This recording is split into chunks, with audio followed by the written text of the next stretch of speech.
Je suis toujours insatisfaite car je suis en vie. J'ai envie de ne rien faire. Qu'est-ce que cela veut dire? Est-ce que cela signifie que la vie n'est que succession d'envies?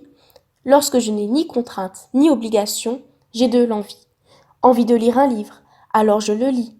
Envie de regarder des vidéos, alors j'en regarde. Envie d'aller au sport, alors j'y vais. Et lorsque j'ai envie de rien, qu'est-ce que ça signifie? L'envie de rien est-elle différente de l'envie de ne rien faire? Et de l'absence d'envie? Oui.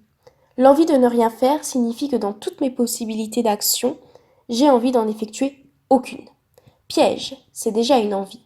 Si je n'ai pas envie de faire quelque chose, c'est que j'ai une envie de ne pas faire. Donc j'ai soit des envies d'action, soit des envies de non-action. Mais dans tous les cas, je vis car j'ai une envie. Et j'en vis. L'envie de rien me satisfait-elle? Comment est-ce que je peux trouver satisfaction dans le rien? Cela signifie-t-il que rien ne me satisfait? Quoi qu'il arrive, je suis toujours satisfaite. Ou bien, quoi qu'il arrive, je suis toujours insatisfaite, puisque rien ne me contente. Soit je m'auto-contente, puisque j'ai envie de rien, soit je ne me contente en rien. Il doit bien y avoir autre chose. La vie doit être autre que le contentement de soi, le mouvement et les envies. Si j'ai une absence d'envie, c'est que je n'ai plus de vie. Je ne suis plus en vie, je suis hors vie. Qu'est-ce qu'il y a derrière l'envie? Derrière l'envie, il y a moi. Il y a mon être, cet être qui parle derrière ce téléphone. Témoigner d'une absence de vie est absurde. C'est une barbarie, un mensonge. Je ne peux témoigner de mon absence, donc je suis en vie, car j'ai de l'envie. Je ne peux jamais être satisfaite, car rien est mon envie, donc rien ne me satisfait. Je suis prisonnière de la vie. Je suis prisonnière de mon envie. Suis-je prisonnière de moi-même? Lorsque je suis en vie et que j'ai de l'envie, je m'inscris dans un mouvement, et rien que le fait d'être m'y inscrit. Je suis prisonnière de cette vie, donc de moi-même. Lorsque je ne désire plus faire quelque chose, je désire être.